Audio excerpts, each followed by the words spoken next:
What up, Cavs Nation? I'm your host, Ethan Sands, and I'm back with another episode of the Wine and Gold Talk podcast. I'm joined once again, cleveland.com columnist Jimmy Watkins. Jimmy, how was your weekend? How was watching the Browns and seeing them win their first game of the season?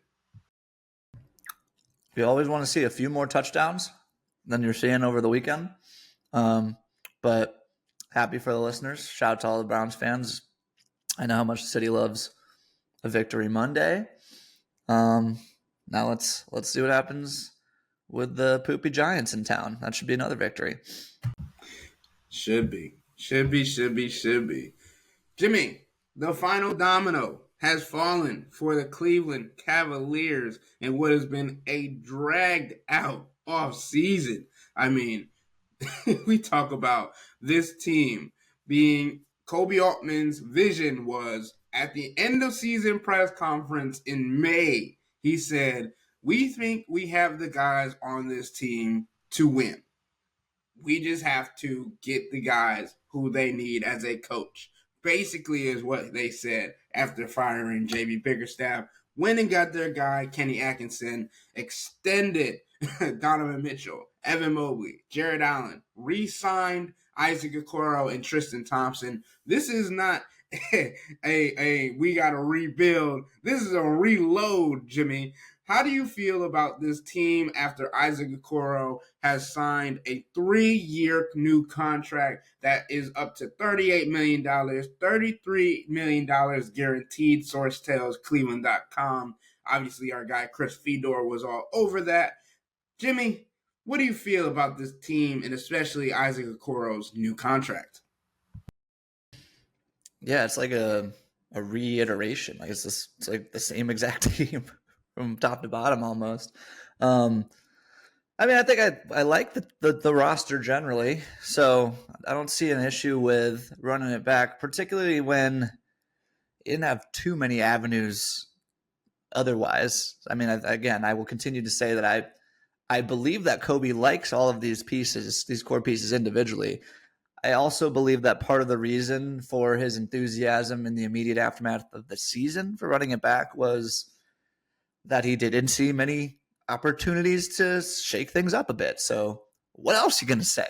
We'll see how it goes. I like Kenny Atkinson as a coach. I think he can maybe do some different, interesting things that give us some different looks. On the Isaac front, I don't know how you spin this as anything other than a resounding contract stare-down W for the Cavs. Like, based on the information that we have in front of us, it appears that the Cavs told Isaac came to the Cavs with a number that I would guarantee you was higher than the one he got.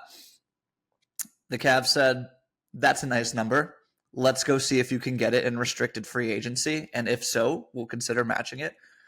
Isaac, in theory, Isaac's agent, in theory, tried to do that, came back, didn't have anything, tried to wait it out. Maybe somebody gets hurt. Maybe somebody's circumstances change. Maybe, I don't know, a team in the Cavs division hires a former coach of the Cavs that happened to love Isaac Okoro. Maybe that helps inflate the value a little bit.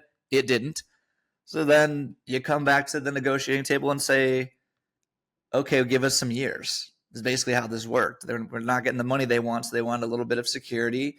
And I think if you're Isaac's representation, if you're Isaac's side of things, you can spin that as a win, right? Like getting 3 years out of this instead of having to put all your eggs in one basket for one season on the qualifying offer is again, depending how you look at it, could be a victory. But I think at the beginning of the season, we were talking about maybe the mid-level exception as sort of the line in the sand for whether Isaac takes a contract with another team or comes back with the Cavs, and the Cavs got him on basically an extended qualifying offer contract. So yeah, that's a huge win for Kobe Altman and the front office.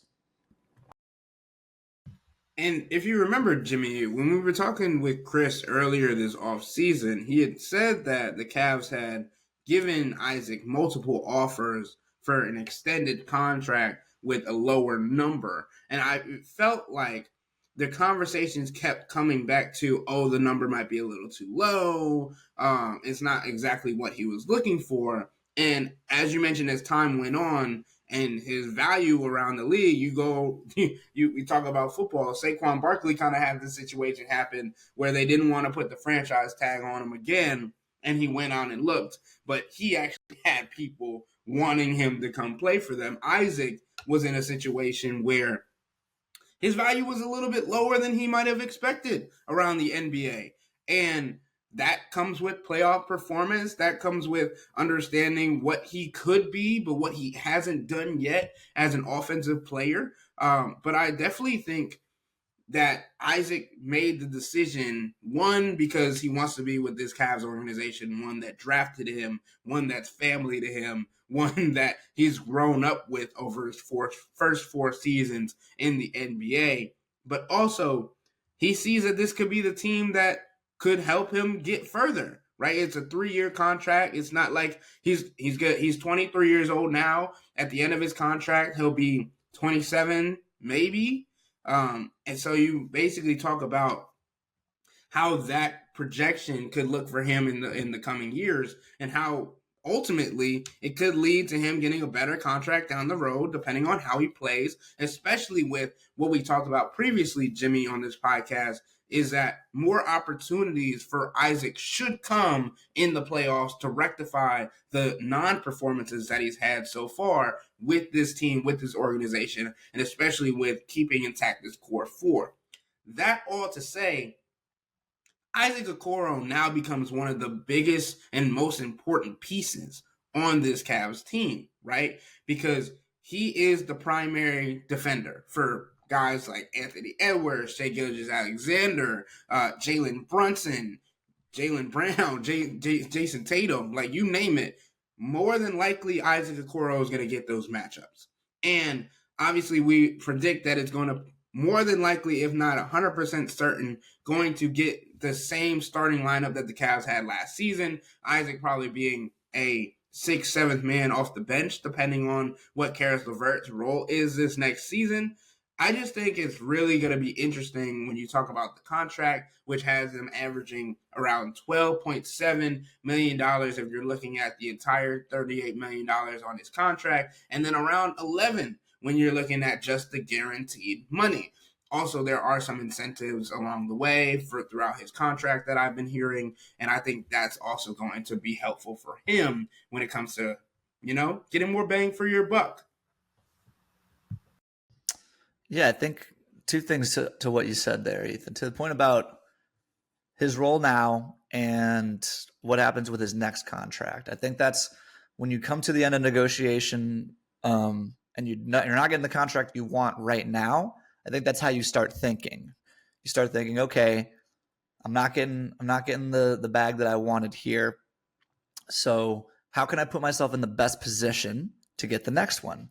Isaac found himself looking around July, August, into September, and finding, okay, wow, there's not a lot out here for me in terms of the money that I, even close to the money that I want. I mean, by the time we're wrapping this up, most teams have set their rosters in place. There was, teams would have to like make moves to make room for Isaac in their roster, let alone their rotation.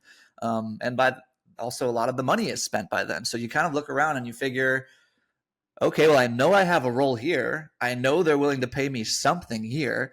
And if I want to get, the contract I've been dreaming of my whole life, I need the opportunity. I need to meet the opportunity, and there needs to be an opportunity there. So I think that's another part of this equation where Isaac just finally said, okay, I guess, this is the most comfortable situation. Obviously he loves his teammates. I'm sure that, everyone seems to love playing for Kenny from what we've heard. Those Brooklyn teams seem to have great chemistry, all that, but it's also probably the best business decision at this point for Isaac. To your point about his pay, both of us were looking through the contracts on Spotrac, a website I may never know how to pronounce as long as I live, even though I log into it basically every day. I found something kind of interesting. So I consider Isaac is basically, he's listed as a shooting guard on Basketball Reference. He guards forwards, call him a wing. He's a wing defender, 3-and-D wing in theory. And like if you look at the small forward, which is like, I don't know, most wings probably fall under the small forward umbrella. There's kind of like it's kind of like a position of contract extremes. So we got you got your guys at the top. You got your Jaylen Browns, Kawhis, Jimmy Butlers, Kevin Durant, all making about $50 million. From OG Anunoby through Michael Porter, it's 35s. But the drop off in terms of money earned happens pretty quickly. We got Dylan Brooks at 15 makes 21 and a half. Bojan Bogdanovic 19, Keldon Johnson 18, Duncan Robinson 18. Also, the 19th highest paid small forward in the league right now is Zachary Reese-Shea, the number one pick in the draft. He's on a rookie contract. We're talking about guys like Denny Avdia after that. Herb Jones making $13.4 million. That's an insanely great contract for the Pelicans. Wow. But that's kind of the tier that Isaac is in. These kind of putting aside the rookies who still have a ton, or guys on rookie deals who still have a ton to prove, but like these, Herb Jones, I think is like the archetype for who the Cavs want Isaac to be. They just need that jumper to come around a little bit more. Guys like Aaron Nesmith, Royce O'Neal, who are sort of kind of squint 3-and-D guys. This is who we're comparing Isaac to. And I think that's just an interesting trend that wings are probably the most valuable position, particularly wings who can defend are extremely valuable in the league right now. But the money for some of these guys, again, at least at this pigeonholed small forward spot, it drops off dramatically. Yeah, it is really interesting to look at these numbers, Jimmy, because like you see these like massively big contracts, and you start thinking to yourself, all right, now let's compare like games and what their value is for each team and all these different things. Like you mentioned the small forwards and the forwards, the power forward spot. I'm also looking at these guard spots where guys like Dennis Schroeder, who've been in the league for a mad long, are just above Isaac Okoro. Isaac Okoro is 60th on this guard list. Kobe White is at 61. And then you got Dante DiVincenzo at 63. Guys that obviously Kobe White is on a team that is literally rebuilding and trying to figure itself out with the Chicago Bulls. But then you also have Dante DiVincenzo, who in the playoffs last year was huge, especially when the Knicks were without Jalen Brunson, were dealing with those injuries and all those things. He used the sharpshooter that would be sniping for them from deep range. I think it's just really interesting to look at these contracts. And then you also talk about like when these rookie max extension deals are going to hit, because right now they still have Cade Cunningham ranked 65th on this list, right? With $11.4 million a year. But we also know he just signed the 5-year contract for $224 million a year, like not a year, but overall. And that will have him probably averaging around, I don't know, 45 maybe. Math is hard, by the way. But I just think it's really interesting how these lists are constructed. One and two, like when the salary caps are gonna hit and all these different things for each team, because they're obviously different. Like this is this is already updated with the new contract for Isaac, but Cade Cunningham, who has been on like now on his rookie deal for a little minute, is still below him technically on this list. But I just think the other thing we're talking about is value, right? And what each of these guys bring. Obviously, we know that Isaac Okoro is the best defender on the Cavs team when it comes to guards. Then, if you're looking at forwards and centers, I'd probably give it to Evan Mobley and Dean Wade, one of those two. And then when you go back to the guards, it's looking at Karis LeVert.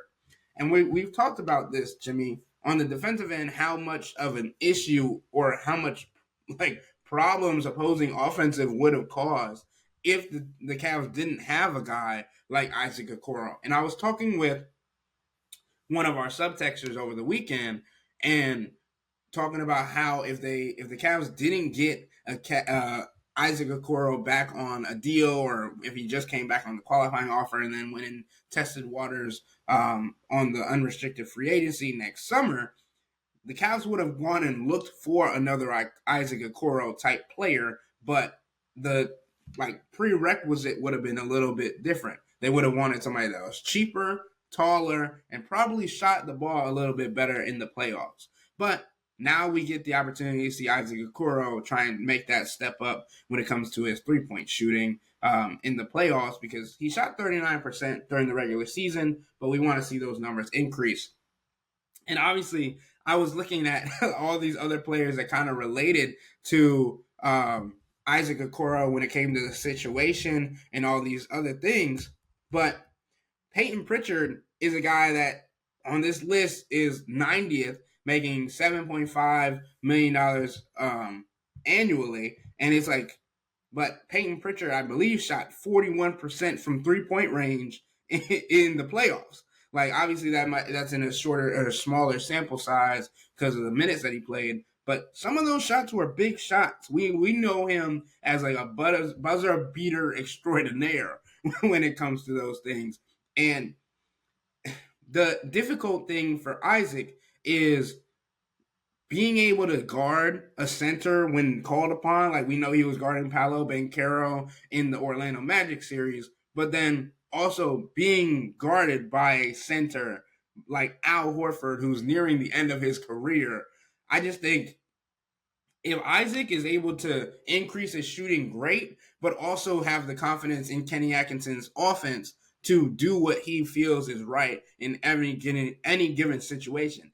I would have been fine with seeing Isaac Okoro blow by Al Horford in situations during that Boston Celtics series because he simply can't keep up with him. What do you think about what we need to see from Isaac for us to feel like this contract is worth exactly what he's going to be able to bring to this team? Because I think there's going to be a lot of eyes on him for the next 3 years of this contract. I mean, for what he's getting paid, you kind of keep doing what you're doing. Like, obviously, everyone wants to see him make more threes, but look at where he's at. Guys who are around him: Dennis Schroeder, Isaiah Joe. Dennis Schroeder's a nice backup point guard. You're asking Dennis Schroeder to defend people. You're probably asking someone behind Dennis Schroeder to make a rotation. Isaiah Joe from OKC, really good shooter. I mean, I guess a decent team defender, but not anyone you're going to sick onto an opposing ball handler. Reed Shepard's a shooter. He's a rookie. Matisse Thybulle, defensive specialist. We're talking about a lot of one-way players or players with ifs. Players who, if you describe their archetype, it's a lot of ifs. If Matisse Thybulle could ever figure out how to make a jumper, if Dennis Schroeder, I mean, it's over now. He's a veteran. He is what he is. But like early in his career, if Dennis Schroeder took defense more seriously, he kind of did it for 5 seconds on when he was on the Lakers. And we don't talk about sidebar. We don't talk about enough that the Dennis Schroeder turned down like an $84 million extension from the Lakers like 3 years ago. Like, let's suffice to say, Dennis Schroeder would not be in the Isaac Okoro tier of the Spot Track mystery website name page if he had taken that contract. But yeah, man, I think we're kind of just, Isaac is learning in real time where he's at in the league, man. Like, this is what happens when you're really good at one thing in the NBA. And by the way, that's more than a lot of guys can say. There are a lot of people in the league who are just barely hanging on. Like $11 million a year, obviously to the layman, that's a lot of money. If Isaac Okoro can secure, like, he would be disappointed if you asked him today, "Hey, would you sign this contract again in 3 years?" He would say, "No, I'm gonna go out there and get what I'm worth. I'm a 3-and-D wing. I'm gonna prove my worth in this league." But again, if you sign 2 of these deals, like, we're talking generational wealth. We're probably already talking generational wealth here. Like, if you get all $33 million guaranteed, like, pretty darn good. To the other point about what you said, like, again, what more can he do? Ball go in hole, like, shoot well. That's really all we're looking for from Isaac Okoro. Like, yeah, attack closeouts when they're guarding you with centers. But here's the thing: when Al Horford's guarding, air quotes, Isaac Okoro in the playoffs, he's not guarding him. Al Horford is guarding Isaac Okoro for the purposes of, I don't really need to guard this guy. We're going to let him shoot, and Al Horford's an extra help defender who can, help on ball or help a helper at the rim. He's just an extra utility piece because Boston doesn't trust Isaac Okoro's ability to shoot. And I would like, even if Al Horford does, let's say Isaac has one of those games where he hits the first couple and he's feeling okay. If Al Horford closes out on Isaac and now you have Isaac drive into the basket, I still think the Boston Celtics or whoever's in that position is calling that a win when you have Donovan Mitchell, Darius Garland, Evan Mobley on the floor, and the guy who's making the decision the guy who's either shooting at the rim or making the decision that leads to a shot is Isaac Okoro, who is in many cases like the 9th or 10th best offensive player on the court at that moment. So everyone can always get better, but Isaac's at the stage of his career where we're never going to expect him to be a guy who does a lot with the ball in his hands. He's kind of a catch and shoot guy or a cut to the basket guy or an attack closeouts guy, finishing in the fast breaks. And all we can really hope for as a Cavs viewing public is more 3-pointers to go in. Realistically, I think it's not the most fun conversation to have. Will the ball go in? And the shooting mechanics. I'm not an expert on any of that. I don't even the teams who are experts these. How many teams are right now actively trying to fix a player's shot or drafting a player with a ton of athletic potential? Oh, if you could just get that 3-point shot to come around. How many times have we heard that? It's a really hard thing. It's definitely not a science.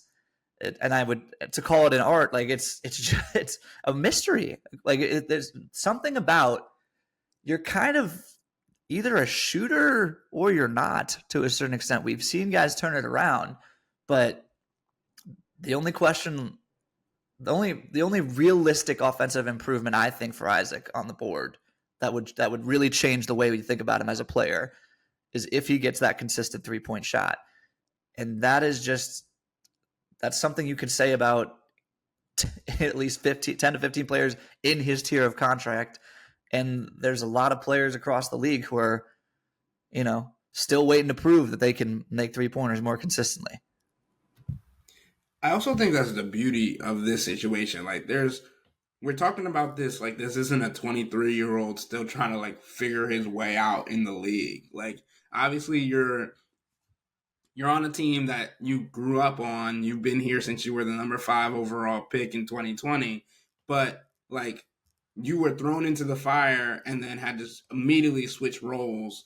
And you went from a starter by day to a guy that we don't know if you're going to come off the bench only in defensive situations by night, right? Because this is a team that was rebuilding, and then as soon as Donovan Mitchell joined the team, the expectations went from, we're going to be a play-in team to we need to make the Eastern Conference Finals or NBA Finals over the next 3 years. We might lose our best player on this team, right? And obviously the best player being Donovan Mitchell, and who just signed a new contract, and those 3 years is the extension, and that's still very much valid.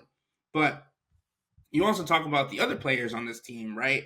And we were listing players on this list, the guards list, and Karis LeVert and Max Strus are relatively close to Isaac Okoro. Obviously, Isaac's 60th on this list for average per year contract, and Karis LeVert is 52nd, and Max Strus is 53rd.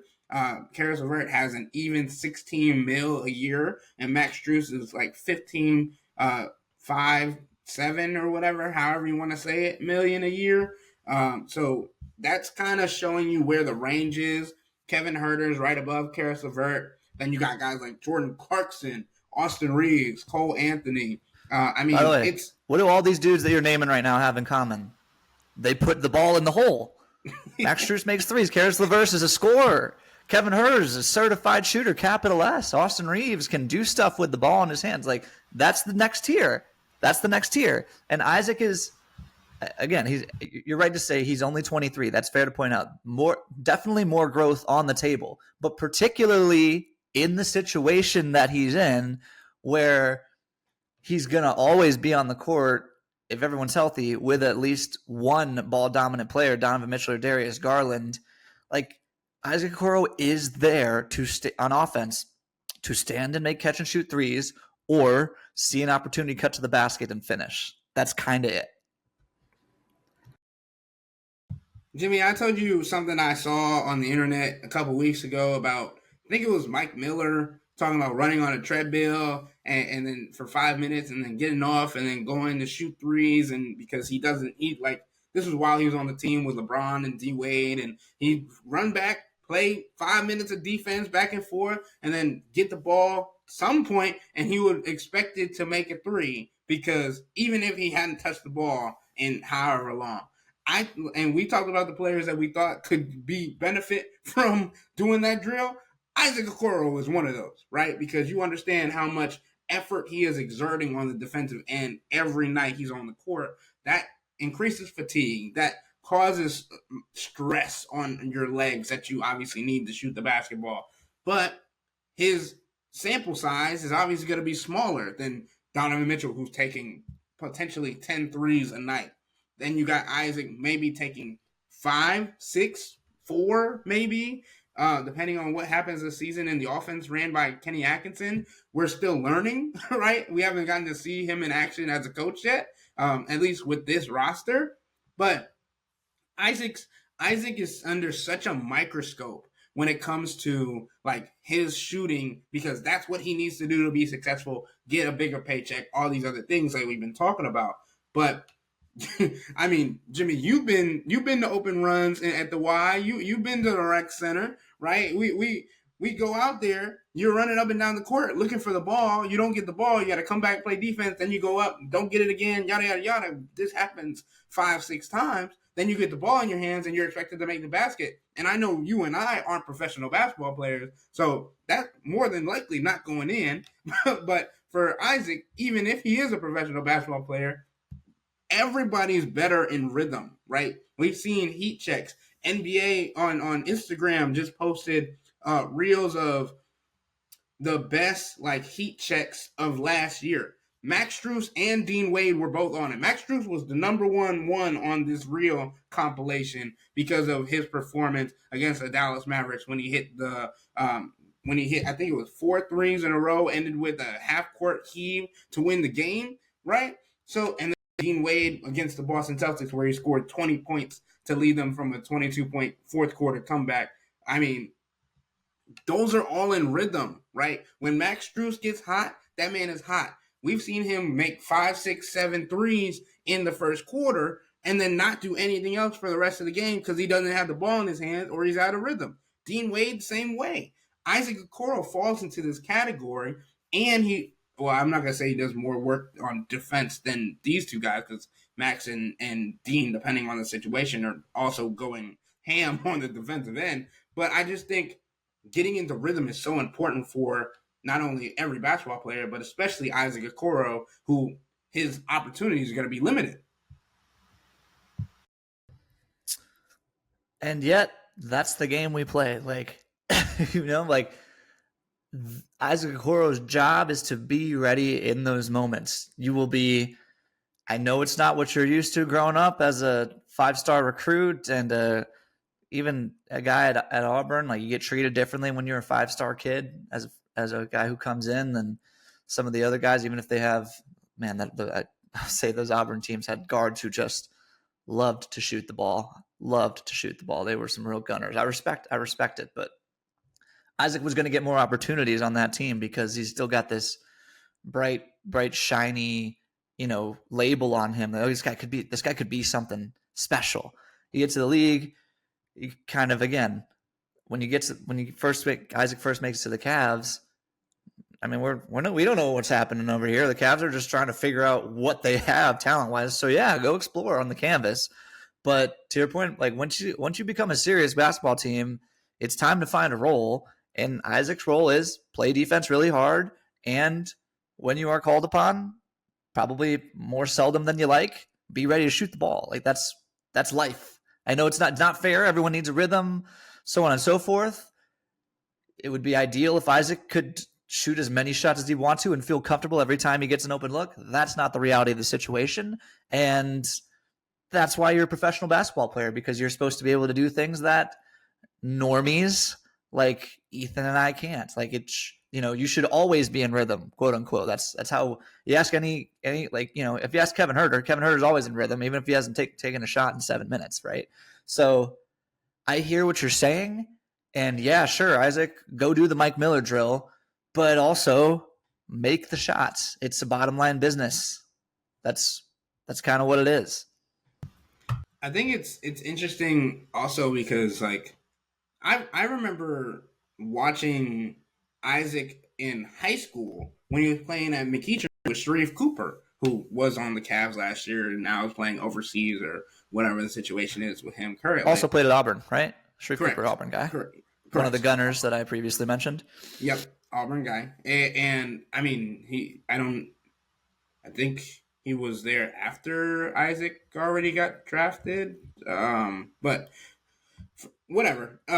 Isaac's time at McEachern with Sharif, like they were Sharif, like you said, was the primary scorer. Isaac was like 6'5", 200 pounds, stronger, bigger, faster than everybody. He didn't need to shoot the basketball. When he did, it was like, oh, I don't know if this is going in, but like I would rather him shoot it than him drive to the basket on me and dunk it on my forehead.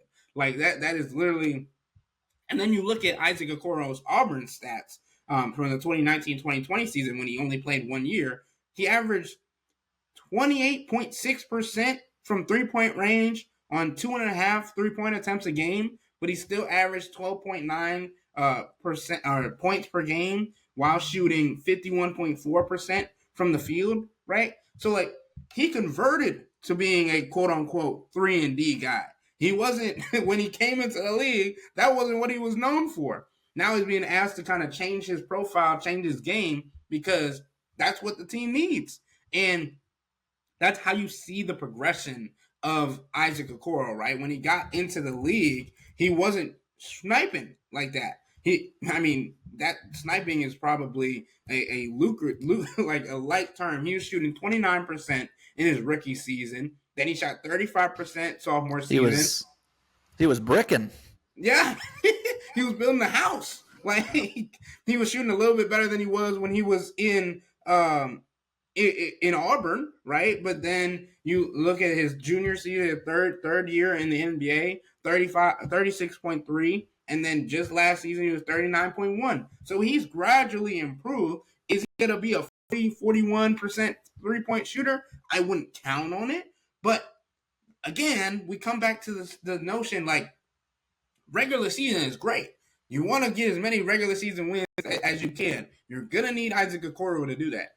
But is he going to be able to perform in the playoffs? That is like, I think Chris said it when I first got into the fold of covering the NBA last year. And I was like, what do you mean the regular season? They're not chasing wins. Like you want to win every game. He was like, yeah, but like there's games you need to win, but there's also like understanding that this team is no longer a like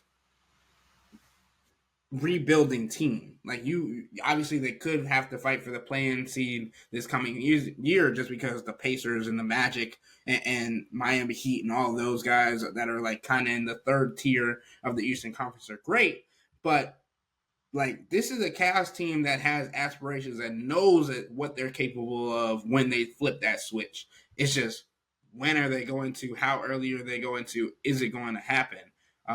I just think it's something to look forward to see what they do this year, especially with Isaac back. Yeah, again, to your point about what we were talking about, his college stats. The NBA will humble you real quick, man. Like at some point, you just stop being special, and you just have to find a place to survive. Isaac Okoro, again, major prep star coming up, 5-star recruit, get to Auburn, You get a 5-star freshman. Everyone's really excited. You're going to be afforded opportunities. Coaches cater to you. This is the reality. They will tell you that everyone is the same. They are lying.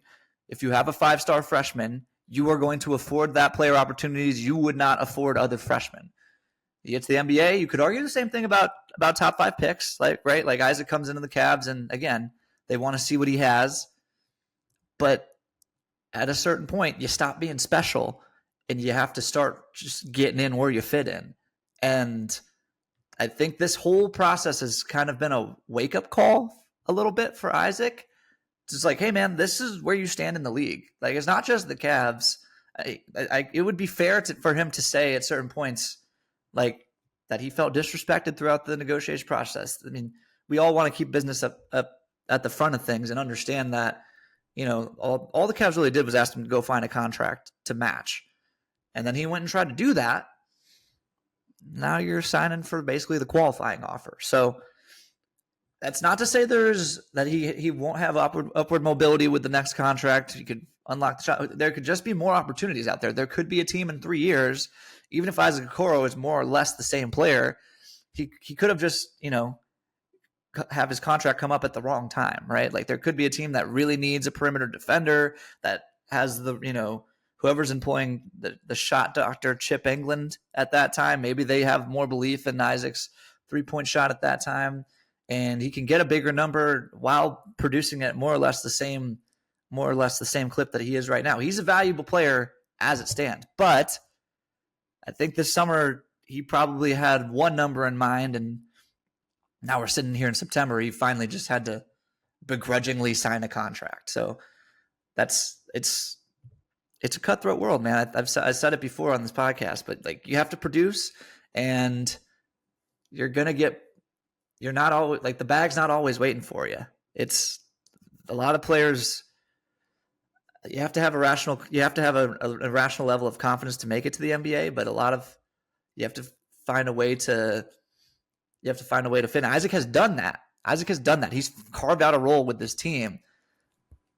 But I think this is a humbling experience for him. And Jimmy, I mean, coming up, I always was told, if you can play defense, we'll find a way to keep you on the floor. We'll find a way to get a spot for you. Keep a spot for you. And I think that era is still valuable in the NBA, but it's also but you have to be also able to contribute at some capacity on the offensive end. And because we talked about Herb Jones earlier, right? He's a defensive specialist, got second team all defense last year, I believe. And he's a guy that is still learning his offensive role too. That's why he's got a very team-friendly contract, right? But I just think Isaac is in a space where you watch your best friend, one of your best friends, Sharif, kind of find his way out of the league because he's not able to contribute at the NBA level as much. I mean, and like I said, Sharif wasn't at Auburn at the same time as Isaac, so there's two kind of different paths. Isaac was the number 5 overall pick, while Sharif was figuring out Auburn because he had to deal with NCAA stuff, so he only got to play 12 games for Auburn in 2020, 2021. But I just think, seeing what happened with Sharif, seeing what this offseason hit, and I'm glad that it looked like Isaac and Donovan were working out together this past offseason or this offseason. Just being around each other. Obviously, Donovan probably talking to Isaac about the situation and things of that nature.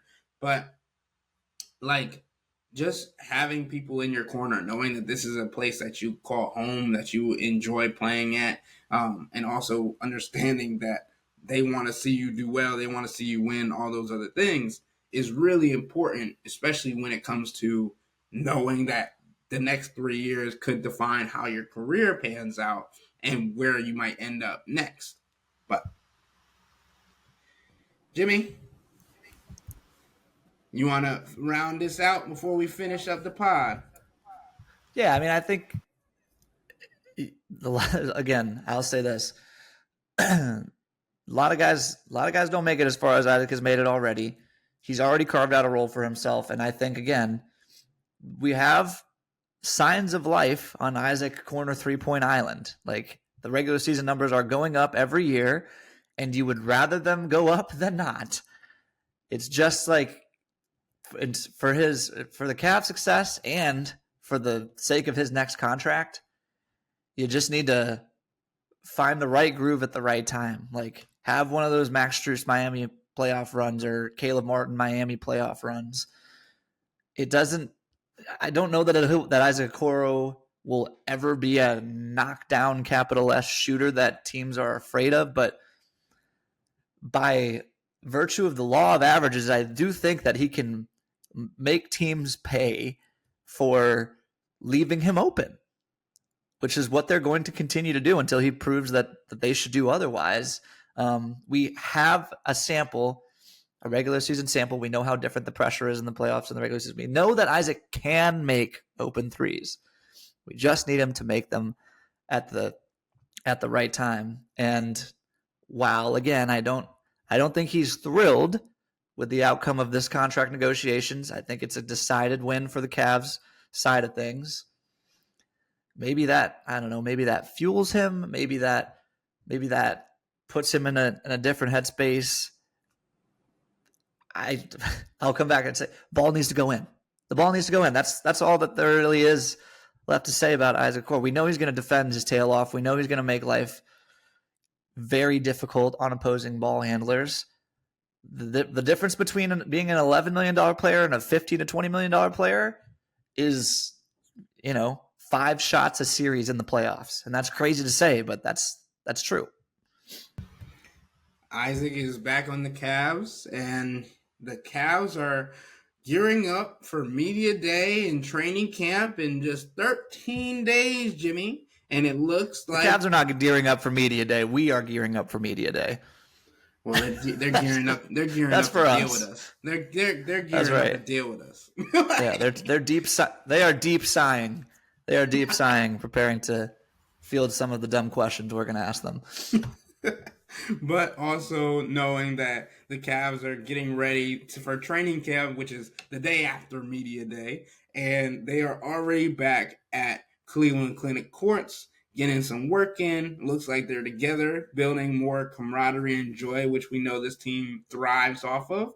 But we don't get to talk to them until 13 more days. So we'll just have to wait and see. And Jimmy and I will put together a list of goofy questions for the guys over there. But with that being said, that'll wrap up today's episode of the Wine and Gold Talk podcast. But remember to become a Cavs Insider and interact with Chris and me by subscribing to Subtext. You can also talk to Jimmy about anything that you may have on your mind. This is where you can hit us up and we can have full-blown conversations over the phone on your text message screen, and we can argue, we can joke, we can have fun, we can be serious.